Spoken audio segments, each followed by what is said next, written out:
Ok, en nuestro púlpito eh, artesanal. Bien, hermanos queridos. Es raro decir, estamos llegando al final de la serie, porque habíamos tenido series de 7, 8 predicaciones cada una. Sin embargo, esta nosotros dijimos que era una miniserie, exactamente, ¿ya? De dos, a pesar de que el libro de Judas podría ser bastante para más predicaciones, ¿ya? Sacaba yo la otra vez la cuenta y podríamos hacer hasta 8 predicaciones del mismo libro, que, como decíamos la semana pasada, es uno de los libros más cortos del Nuevo Testamento, pero está en tercer lugar, ¿ya? Después de algunas de las cartas de Juan. Y justamente la semana pasada yo mencioné a Francis Schaeffer, ¿ya? En la predicación, cuando él dice la ortodoxia bíblica sin compasión es la cosa más fea del mundo.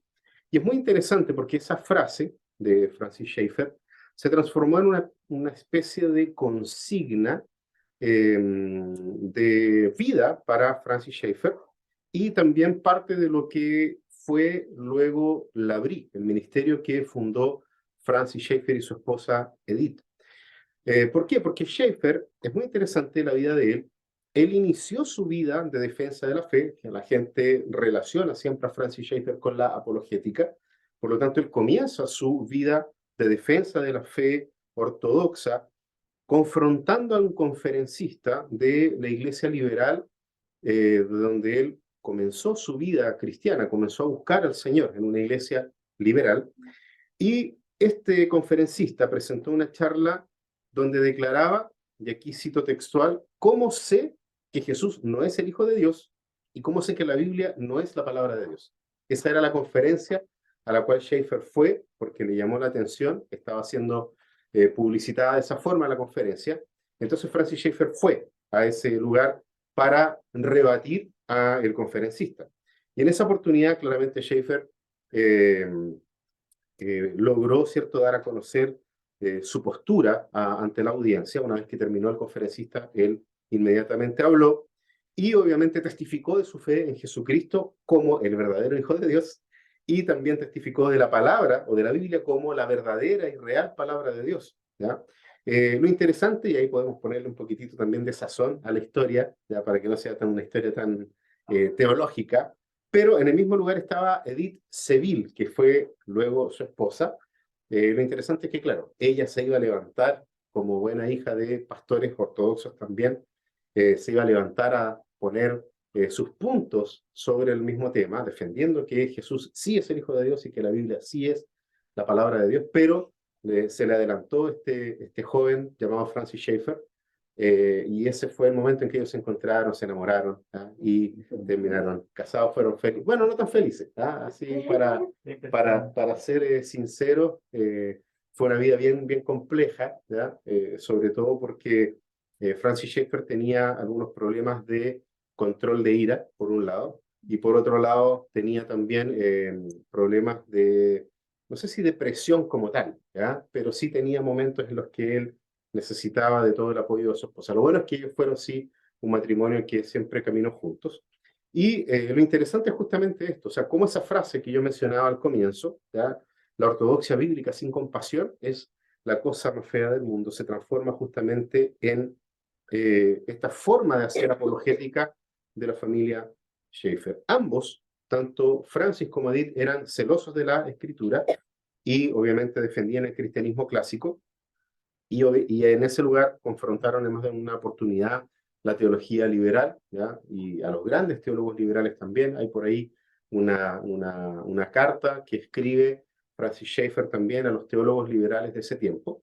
Pero también no solo ellos defienden la ortodoxia bíblica, sino que también hablaron mucho sobre antisemitismo y sobre la heterodoxia, ¿no? En ese sentido, ellos fueron personas que buscaron justamente dejar en claro la ortodoxia bíblica como fundamento central del cristianismo.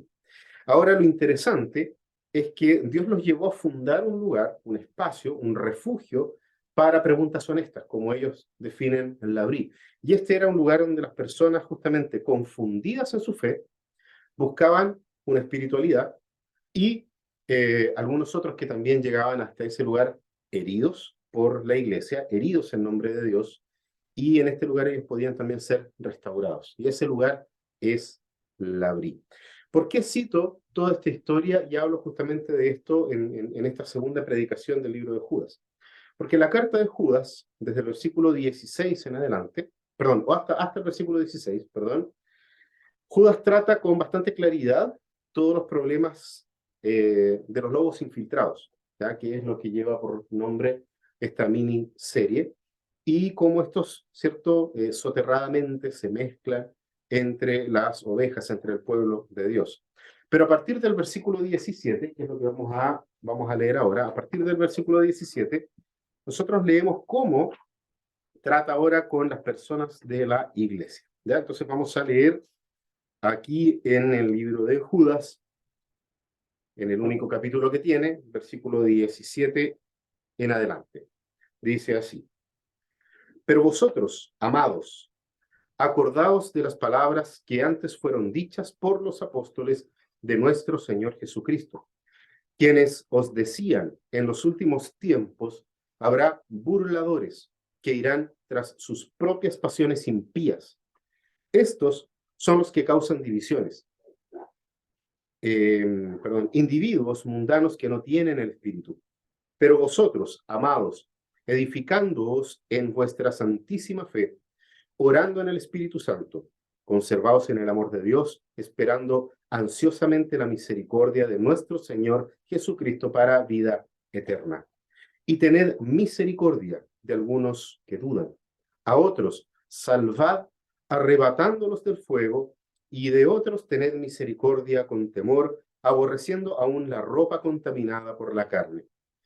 Y a aquel que es poderoso para guardaros sin caída y para presentaros sin mancha en presencia de su gloria con gran alegría, al único Dios nuestro Salvador por medio de Jesucristo, nuestro Señor, sea gloria, majestad, dominio y autoridad desde todo tiempo y ahora y por los siglos.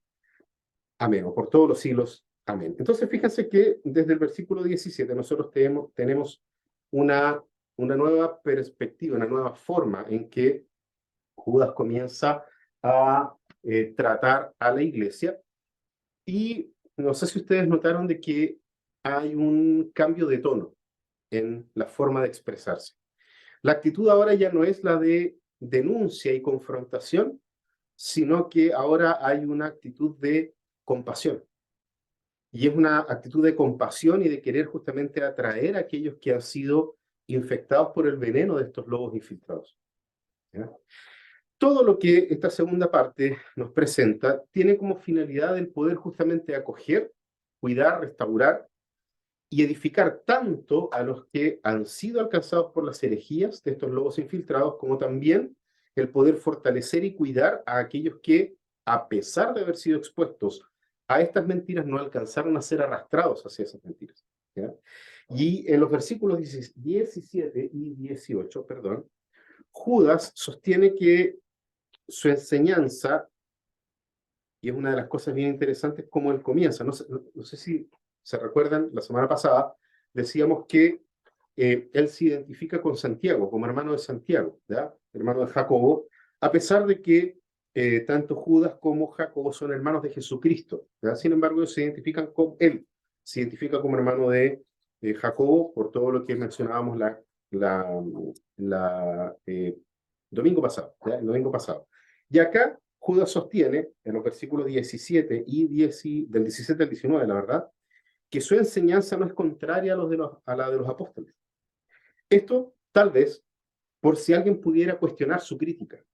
No nos olvidemos que una de las características de los lobos es justamente ser bastante agudos en términos de tratar de, como diríamos en buen chileno, embolinar la perdiz, ¿ya? Y eso es lo que él dice acá. Lo que estoy diciendo no es contrario a lo que dijeron los apóstoles. ¿Cómo dice acá? Dice: pero vosotros, amados, acordaos de las palabras que antes fueron dichas por los apóstoles de nuestro Señor Jesucristo. Esa es la base con la cual Judas hace todas estas declaraciones de ir en contra de las herejías que estaban siendo enseñadas. Aquí entonces él también, en estos versículos 17 al 19, Judas también llama a la iglesia a recordar lo que dijeron estos apóstoles, y aquí él hace tal vez una referencia, como les decía yo la semana pasada, no sabemos si fue Judas el que escribió primero o fue la segunda carta de Pedro la que fue escrita primero, ¿ya? Probablemente fue la de Pedro, porque algunos teólogos plantean de que cuando Judas escribe esta carta, Pablo y Pedro ya estaban muertos, ya habían sido muertos por el Imperio Romano. Entonces nosotros podríamos pensar de que si Pedro ya estaba muerto, probablemente ya había escrito su carta y Judas toma la carta de Segunda de Pedro como una base para poder entonces escribir esta otra carta. Y en Pedro, en Segunda de Pedro, si me acompañan ahí, en la segunda carta de Pedro, en el capítulo 3, en el versículo 2, Pedro extiende esto al Antiguo Testamento a propósito de lo que Judas dijo, ¿ya? Lo que lo vimos la semana pasada, de los 3 malos ejemplos, y están todos citados en el Antiguo Testamento. Pedro dice así: para que recordéis las palabras dichas de antemano por los santos profetas y el mandamiento del Señor y Salvador declarado por vuestros apóstoles. La estructura es muy similar, ¿ya? Solo que Judas se refiere a los apóstoles que hablaron antes que él, ¿sí? Y eso, obviamente, nos muestra una sola cosa: invitar a través de las declaraciones de Pedro a no olvidarnos del pasado, de los profetas, de dónde está la base de nuestra doctrina. Por eso el nombre de la predicación de hoy. El antídoto es la doctrina de los apóstoles. Y la doctrina de los apóstoles, aferrada en la doctrina de Jesucristo, está aferrada en toda la doctrina del Antiguo Testamento, ¿ya? Jesucristo en ese sentido interpreta correctamente todo el Antiguo Testamento y él entonces establece la forma correcta de poder interpretar a todos los autores del Antiguo Testamento, y en ellos están todas las bases de todo nuestro caminar cristiano. Y eso es algo muy, muy interesante. ¿Por qué? Porque Judas nos dice: esto no es algo que se me ocurrió a mí, esto es algo que dijeron los apóstoles, y aquellos que iban a los apóstoles se iban a encontrar con las palabras de Jesús, y de las palabras de Jesús se iban a encontrar con las palabras del Antiguo Testamento. Ahora, y eso pone también a la Escritura, Judas coloca a la Escritura como la base de toda crítica y cuestionamiento de cualquier tipo de falsa enseñanza. O sea, no podríamos nosotros atacar una falsa enseñanza sin la palabra de Dios, sin la Escritura, sin la Biblia, solamente desde nuestras opiniones, o a pesar de que muchos de nuestros catecismos y confesiones de fe podrían estar totalmente fundamentadas en la Escritura, solo la Escritura debe revelar el pecado y la herejía de los demás, ¿ya? En ese sentido, nosotros declaramos como Iglesia Reformada Confesional de que sí, nosotros tenemos la seguridad de que todos estos textos entregados por la historia de la Iglesia, en nuestro caso, la confesión de Heidelberg, el catecismo, el catecismo de Heidelberg, la confesión de fe de belga, y los cánones de Dort, que es llamado esto las 3 formas de unidad, son bíblicas, ¿ya? Y obviamente eso es algo que los vamos a invitar en algún momento también a estudiar junto con nosotros. Aquí es muy interesante porque no podría ser diferente para nosotros hoy, de no tomar la Biblia como base y fundamento para poder hacer la crítica de aquellos lugares en donde no se está enseñando la palabra de Dios. En una oportunidad, y aquí les voy a contar una pequeña historia, porque en una oportunidad, hablando con una persona justamente que era parte de una iglesia o de un movimiento neoapostólico, yo justamente le planteaba el problema básico de estos nuevos apóstoles. Y a pesar de el planteamiento bíblico, la persona me dijo algo más o menos así. Me dijo: Jano, es que tú no lo puedes entender porque no se te han dado ojos espirituales para ver la revelación que Dios le dio al apóstol, ¿ya? Entonces, frente a eso, bueno, él termina ahí su frase diciéndonos: para eso, me dijo, necesitas estar bajo su cobertura y puedas recibir la unción del apostolado, ¿ya? Y es interesante porque Judas dice: veamos lo que dijeron los apóstoles. Y eso es suficiente, ¿ya?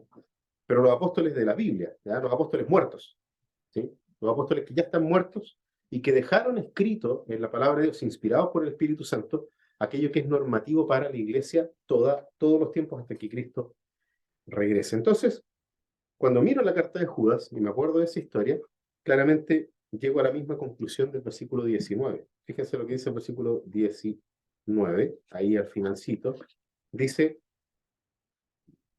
no tienen al Espíritu. Todo este tipo de lugares, voy a hablar un poquito más de eso más adelante, pero todo este tipo de lugares en donde se desvirtúa la palabra de Dios por un lado, o se intenta agregar nuevas revelaciones a la palabra revelada de Dios, son lo que dice Judas acá en el versículo 19, ellos no tienen al Espíritu Santo de Dios. Aquí es necesario poder plantearnos una pregunta, y el propio texto nos va a ayudar a responder. La pregunta es, ¿qué es lo que la iglesia debe hacer ante la denuncia de lobos infiltrados y de libertinaje que hace Judas?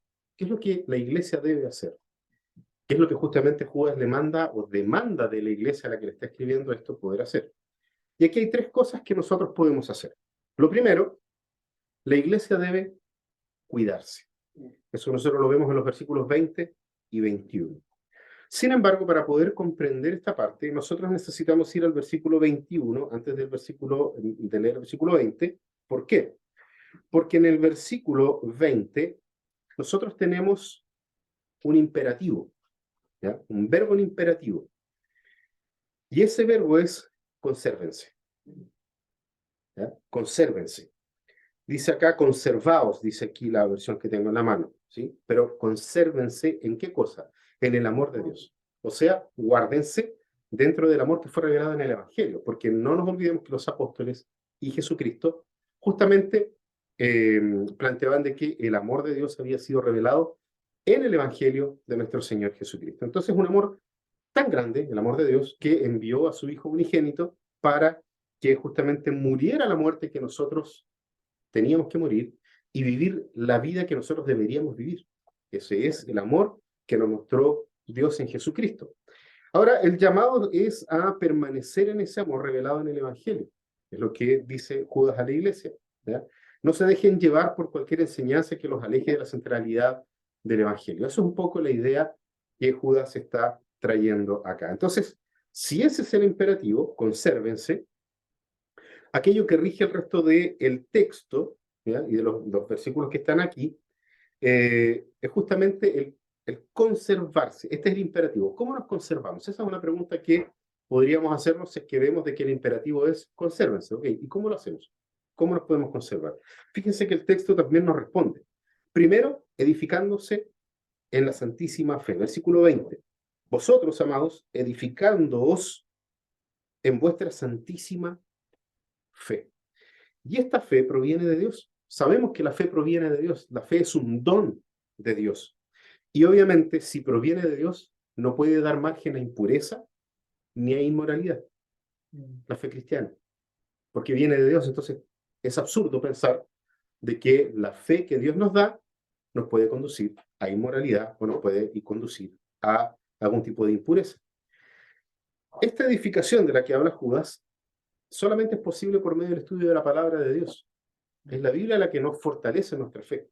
Ahí nosotros podemos descubrir lo que Dios también quiere de nosotros, ¿ya? Y ahí es de allí, de la palabra de Dios, es de donde nosotros podemos oír la doctrina de los apóstoles, ¿ya? No puede estar fuera, no puede estar en otro lugar, sino solamente en la Escritura, y de allí entonces nos podemos aferrar a lo que nos fue señalado y enseñado en la comunión con los hermanos, ¿ya? Porque Judas está hablando aquí a la iglesia. Lo segundo, también está en el versículo 20, dice, orando en el Espíritu Santo.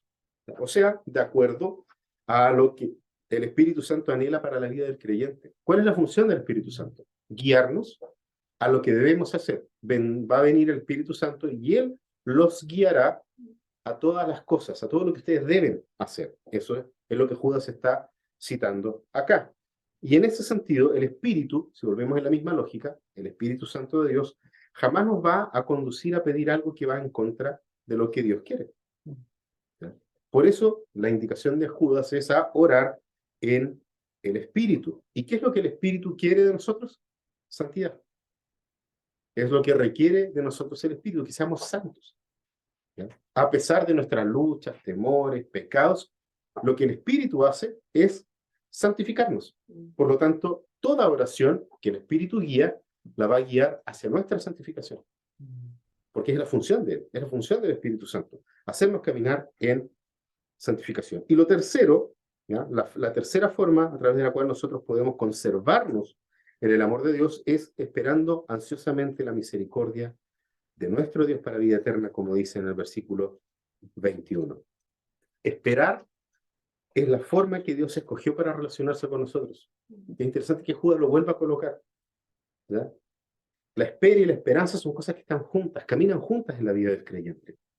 Y, obviamente, en el tiempo de espera, como diría nuestra querida amiga Vanessa Belmonte, en el tiempo de espera, nosotros buscamos a Dios en su palabra. El creyente busca a Dios en medio de la espera, busca a Dios en la palabra, y en la palabra, ¿qué es lo que encontramos? Las promesas del futuro, las promesas del presente, y cómo Dios cumplió las promesas en el pasado. Por lo tanto, la Escritura para Judas es justamente eso, la plataforma de todas las promesas cumplidas y por cumplir del Señor. Por eso dice, esperen. Esperen, ¿en qué cosa? Fíjense lo que dice el texto. Esperando ansiosamente la misericordia de nuestro Dios para vida eterna. Entonces ya lo había dicho Judas en el versículo 17. Vosotros, amados, acordaos de las palabras que antes fueron dichas por los apóstoles de nuestro Señor Jesucristo. O sea, todas las promesas que ellos vieron cumplidas, porque Cristo vino a cumplir con las promesas del Antiguo Testamento, y de allí, tanto Jesús como los discípulos, los apóstoles, hicieron promesas para su segunda venida. Entonces, en ese periodo de tiempo estamos nosotros, esperando las misericordias, o esperando la misericordia de nuestro Señor Jesucristo. Y eso nos ayuda a vivir cada día creciendo en nuestra fe y aguardando esas mismas promesas que estamos leyendo en el momento de espera o en el tiempo de espera. Aprendemos a través de eso a conocer mucho más a Dios y a poder ser transformados en el tipo de persona que va a ver a Dios cara a cara. O sea, santos. Judas está argumentando y vuelve a argumentar aquello que ya él había dicho. Pero ante la pregunta, ¿qué es lo que la iglesia debe hacer? Primero, entonces decíamos cuidarse. Y en segundo lugar, que es lo que vemos en el versículo 22, la iglesia debe ser compasiva. Nosotros vimos el cambio de tono de Judas. Y aquí lo dice de forma directa. ¿Ya? Versículo 22 dice así, y tened misericordia de algunos que dudan. Algunos entonces, por lo que nos dice Judas, ya habían sido infectados por las mentiras de los lobos infiltrados. Mientras declara que los lobos infiltrados son seguidores de los malos ejemplos del Antiguo Testamento, como lo vimos la semana pasada, los compara como nubes sin agua, los compara como árboles sin fruto, los compara como espumas, perdón, como las olas que espuman, ¿cierto? Suciedad. Pero a contraparte, las ovejas alcanzadas por las falsas enseñanzas deberían ser tratadas con compasión. Deberían ser tratadas por compasión. Por eso yo citaba la historia de Schaeffer al principio, que la ortodoxia, la defensa de la fe, sin amor, es una de las cosas más horrorosas de este mundo. Es la cosa más fea de este mundo. Compasión, ¿por qué? Porque están en duda. Lo dice Judas acá. Tengan misericordia de los que dudan. Tengan misericordia de los que tienen preguntas. No nos llama a expulsar de la iglesia a los que están llenos de preguntas por haber sido expuestos a la falsedad, sino que nos llama misericordiosamente a estar con ellos. La palabra que se usa ahí, la palabra en griego, es la palabra eleate, que puede ser definida como misericordia por un lado, pero también es esa mirada totalmente compasiva, y lo interesante es que la palabra eleate es utilizada en el Nuevo Testamento cuando Dios ejerce su misericordia con nosotros. Por lo tanto, Judas está diciendo, hagan lo que Dios hizo con nosotros. La misericordia de Dios, como Dios define la misericordia. ¿Y cómo Dios define la misericordia? Con no darnos lo que sí merecemos. Merecíamos el castigo y la muerte, pero no nos dio eso. Y su gracia se hizo mayor, ¿por qué? Porque nos dio lo que no merecíamos, que es vida eterna en Cristo Jesús. Esa es la compasión y la misericordia que Dios nos pide en las palabras de Judas aquí. ¿Para qué? Para las personas que están llenas de preguntas, para las personas que tienen preguntas sobre la gracia, sobre Cristo, sobre la libertad, que son las cosas que los falsos profetas habían dicho. Entonces la iglesia es la que tiene que invitar a esas personas, buscar a esas personas, aclararles las dudas, fortalecer la fe de los que están con dudas. Por eso, en la BRI hablamos de que es un refugio para qué cosa? Para preguntas honestas. Porque son las personas que necesitan ser restauradas.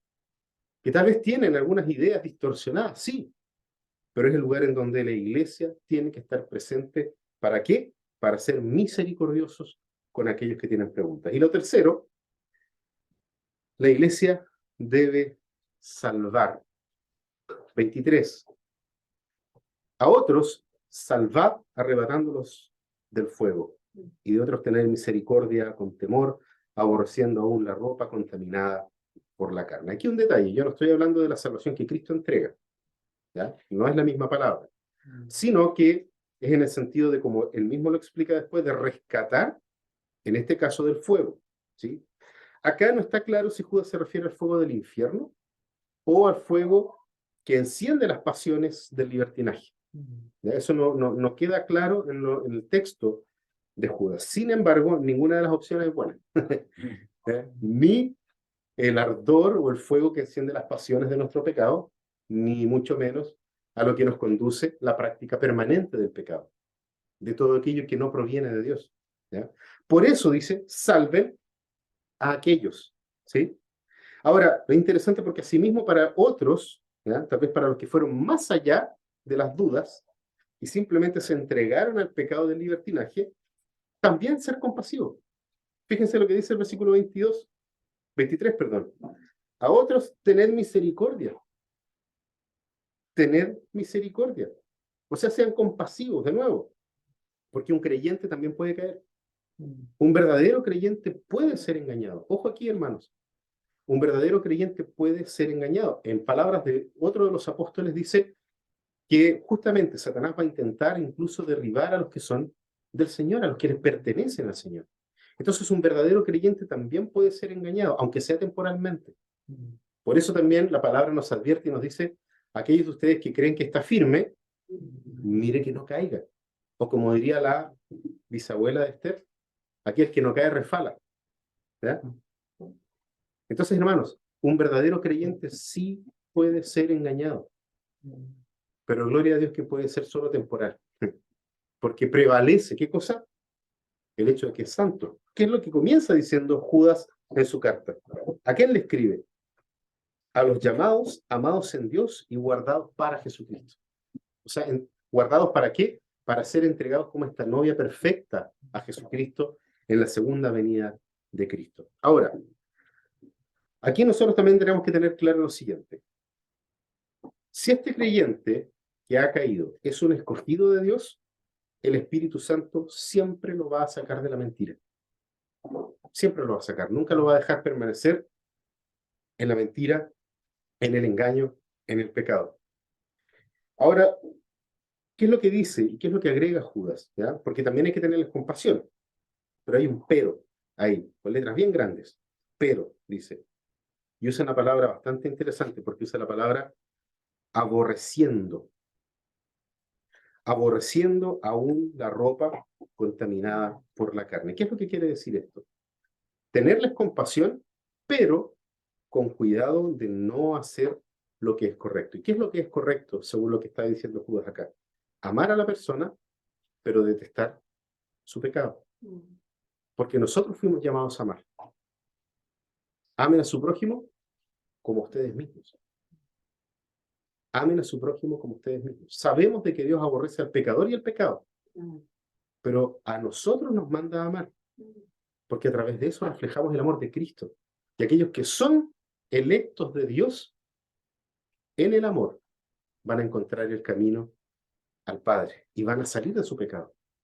Por eso estamos nosotros aquí, en este lugar, en este mundo, para poder demostrar el amor de Dios que es en Cristo Jesús. Y eso es interesante, ¿por qué?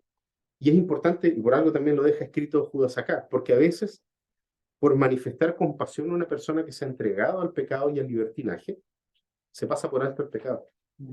Y eso es lo que no puede ocurrir. Eso justamente es lo que no puede ocurrir. Hacer vista gorda al pecado. Tomamos al pecador, buscamos restaurar al que ha pecado, sobre todo si es un creyente, sobre todo si es un hijo de Dios, restaurarlo, pero aborreciendo el pecado que ha cometido. Y lo que es aún más peligroso, en algunos casos, por no aborrecer el pecado, se puede caer en el mismo pecado que esa persona cayó. Y eso ocurre mucho. Yo estaba leyendo un artículo del pastor Augusto Nicodemos de Brasil, y él decía que muchos de los pecados que ocurren, eso fue en una conferencia de pastores en Brasil, que ocurren entre los pastores, ocurren en la oficina pastoral. Ahí él decía, por eso, desde que yo soy pastor, la puerta de mi oficina tiene un ventanal. Y a la secretaria le tengo sentar frente al ventanal. En todo lugar donde yo he trabajado, dice él, lo he hecho de esa forma. Y cuando el tipo de pecado es un tipo de pecado sexual y es una mujer la que viene a hablar conmigo, nos entrevistamos la primera vez con el ventanal al frente de la secretaria, y cuando la persona comienza a contar los detalles, porque te van a contar los detalles, yo le he dicho, vuelve mañana, vuelve la otra semana, pero yo voy a estar con mi esposa en este lugar. Porque mi esposa puede entender cosas que yo no entiendo. Y él entonces invita a Milka, su esposa, a poder ser parte de esa consejería. ¿Por qué? Porque por hacer vista gorda, muchas veces, muchos pastores caen en el mismo pecado que están tratando en la vida del otro. Entonces no podemos simplemente compadecernos sin resguardar nuestra integridad, aborreciendo hasta la ropa contaminada por la carne. ¿Ya? Esa frase de Judas puede interpretarse de una forma muy, muy correcta, tal vez, o la mejor forma de poder interpretarlo, es justamente hablando de cómo la persona estaba revestida de algo que no le pertenecía. ¿Ya? Por eso pecó, porque no estaban revestidos de Cristo, estaban revestidos de otra cosa que no es Cristo, y entonces pecaron. ¿Ya? Entonces ahí puede ser orgullo, ahí puede ser un montón de cosas. No necesariamente podría estar hablando de la ropa en aspecto literal, ¿ah? Digamos, de los tejidos, ¿sí? Sino que está hablando más que nada de esto. Si lo entendemos hacia atrás, y por eso decía, tal vez deberíamos hacer una predicación o una serie de predicaciones mucho más profundas de Judas, para poder entender más a fondo este tipo de expresión. El punto es que la advertencia que hace Judas es a acoger a la persona para ser restaurada, pero aborrecer todo el pecado que ha hecho. No hacer vista gorda, porque justamente uno de los grandes problemas hoy es que líderes y pastores a veces hacen vista gorda. ¿Por qué? Para cuidar la integridad de la iglesia. ¿Ya? Vamos a tratar de dejarlo ahí, meterla, como se dice en buen chileno, dejar escondida la basura debajo de la alfombra. ¿Ya? Eso, Judas dice, cuidado, es peligroso. ¿Ya? Hay que denunciar amando, pero rechazando totalmente el pecado de esas personas. Entonces, de esa manera nosotros podemos, pues esa es la forma en que la iglesia debe actuar ante la denuncia de los lobos infiltrados y del libertinaje que hace Judas. Repito de nuevo las tres cosas. La iglesia debe cuidarse, la iglesia debe ser compasiva y la iglesia debe salvar a las personas de que se sigan quemando. De que se sigan quemando. La denuncia y el antídoto pueden ser un trabajo demasiado pesado para nosotros como creyentes. No es fácil. No es algo que sea fácil de hacer. Pero es muy interesante porque Judas termina su carta recordándonos que estas cosas no descansan en nuestro desempeño y en nuestra capacidad. No descansan en nuestro empeño ni en nuestra capacidad, sino que en Dios que guarda a los escogidos. Versículo 24. Y aquel que es poderoso para guardaros sin caída. O sea, Dios. Judas nos llama a no tropezar. Es un llamado que él hace. Al mismo tiempo que nos dice que es Dios el que nos guarda de tropiezo. Y eso es muy interesante porque toda la doctrina de la responsabilidad humana y la soberanía divina están en un versículo. y en una parte de un versículo. La soberanía de Dios, la acción de su poder en la iglesia, irresistible, como siempre Él lo hace, no anula la responsabilidad de nosotros como creyentes a hacer lo que Dios manda. ¿Y qué es lo que Dios manda? Huyan de esos maestros. Repudien a ese tipo de personas. No se coloquen debajo de la enseñanza de ese tipo de gente. Ni tampoco, ni mucho menos, sigan el ejemplo que ellos hacen. O sea, en otras palabras, huyan, arranquen, ¿sí? Váyanse de ese lugar. Aquí yo quiero leer una pequeña parte de un sermón del pastor Carter Conlon, conocido porque trabajó codo a codo con David Wilkerson. David Wilkerson es más conocido que Carter Conlon. Sin embargo, eran pastor asistente o copastor de la iglesia que pastoreó por muchos años David Wilkerson. Presten atención a las palabras que usa este pastor Carter Conlon. Dice: huye de los evangelios que se enfocan solo en el éxito y en la prosperidad. Corre.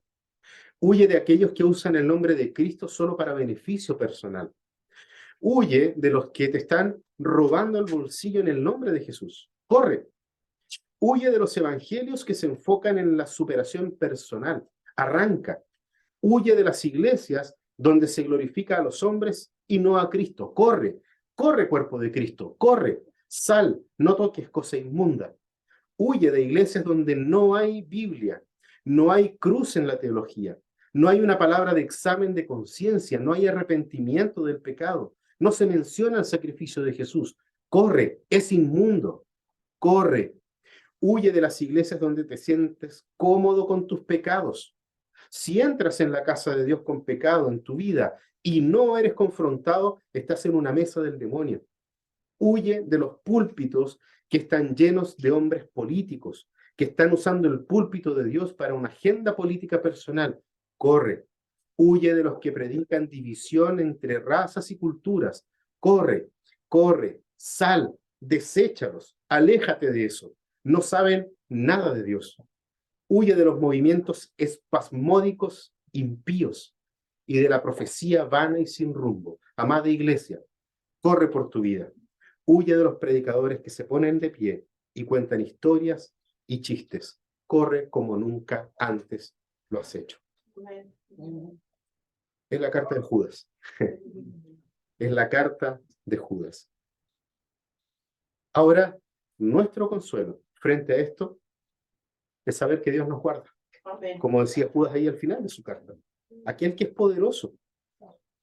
es poderoso no descansa en nosotros, y eso es importante y es bueno enfatizarlo, porque si no nos transformamos en la mejor versión de nosotros mismos, que es justamente lo que Judas está denunciando. Aquel que es poderoso para guardarnos sin caída. Él es el poderoso para guardarnos sin no tropezar, justamente porque Él todo lo puede. Y Él se reveló a nosotros en Jesucristo. Ese es nuestro consuelo. Saber que Dios nos guarda, que Él es poderoso para guardarnos, para no tropezar. Y justamente porque Él es poderoso en guardarnos para no tropezar, entonces yo puedo hacer todo lo que está a mi alcance. Yo puedo hacer todo lo que está a mi alcance para no tropezar. No es simplemente quedarse ahí sin hacer nada, sino que hago todo lo necesario para no tropezar, para vivir lejos del tropiezo, evitando con esto también de no transformarnos en los lobos infiltrados, de no transformarnos en aquellos que generan escándalos que mancillan la reputación de la novia de Cristo para la gloria de Dios. Y ahí al final Judas termina con una de las más hermosas doxologías del Nuevo Testamento. ¿Ya? Solo el poder de Dios es capaz de impedir que caigamos en errores, aun cuando también es nuestra responsabilidad crecer en virtud a través de las disciplinas espirituales que nos fueron dadas y que Judas también las menciona. ¿Ya? Las escrituras en ese sentido son justamente el recurso principal que nosotros tenemos. El Espíritu Santo, según lo que dice Judas acá, es el poder que nosotros tenemos. De hecho, la palabra que usa es la palabra dunamis, que es justamente el poder que depende de Dios. Y la iglesia, el cuerpo de Cristo, es la trinchera que nosotros tenemos para esta batalla. Es el lugar a donde llevar a los heridos. Es el lugar para poder cargar a todos aquellos que necesitan ser restaurados en el Señor. Entonces, y para poder terminar, podemos hacer nuestra la oración final de Judas con plena alegría, como dice él. ¿Y qué es lo que dice acá? Versículo 25. Al único Dios, nuestro Salvador, por medio de Jesucristo nuestro Señor, sea gloria, majestad, dominio y autoridad, antes de todo tiempo y ahora y por todos los siglos. Amén. Amén. Descansemos entonces en la plena seguridad que nos da el saber de que nuestro Señor es el que nos cuida de no caer, al mismo tiempo que nosotros hacemos todo lo posible para no caer en pecado. Oremos.